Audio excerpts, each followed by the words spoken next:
Welcome back. I'm now joined by Deputy Chief Chris Angermiller. Thank you so much for coming on the show today. Oh, no problem. Thank you for having me. Absolutely. So, to be passed. Congratulations. Thank you. What's next? What's next for the fire department? Well, what we're looking at now is planning for the future. Since this is passed, we are looking at building 3 more fire stations and hiring the staff for those stations. And we're looking at having to hire additional 21 personnel per station to staff them. So we're going to have a very vigorous recruiting and hiring process, which will be the largest process we've ever mounted for our fire department in its history. That's amazing. Over 60 people. Yeah. So what is the primary focus right now? Well, the primary focus that we're looking at right now is we are actually starting to plan our Station 6, which is part of the 2B passing.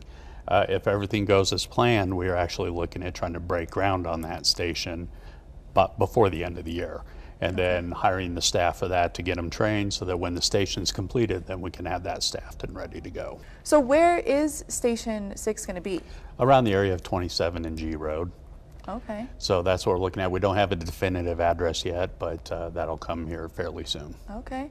Now, what's been the most exciting thing about having this measure pass for you guys? I think the most exciting thing is to be able to provide a top-notch service to the community that we serve.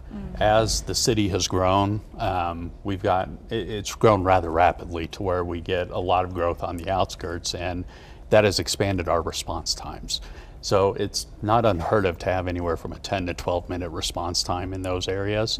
But with us getting these new stations in place, we'll be able to actually improve that response time to provide the critical services to our community. Yeah. So that for me is the most exciting thing, to be able to provide that top-notch service. Sometimes that can be the difference between life and death, right? Yes, it definitely can. The faster we get there, the higher likelihood it is that somebody will survive a cardiac event or any other medical event that they may be having.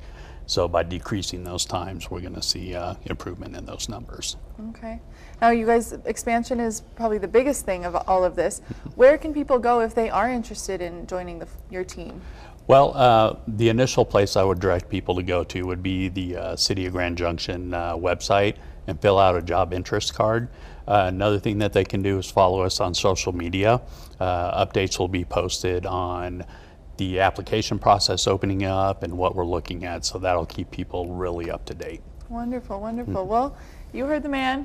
Head on over to the city or social media sites for any updates on that. Thank you so much for coming on the show and talking about it today. Thank you, and I just want to take this opportunity as well to thank the community for their support in passing this measure. We are very excited for what the future holds for our organization. Wonderful. Thank you so much. Thank you.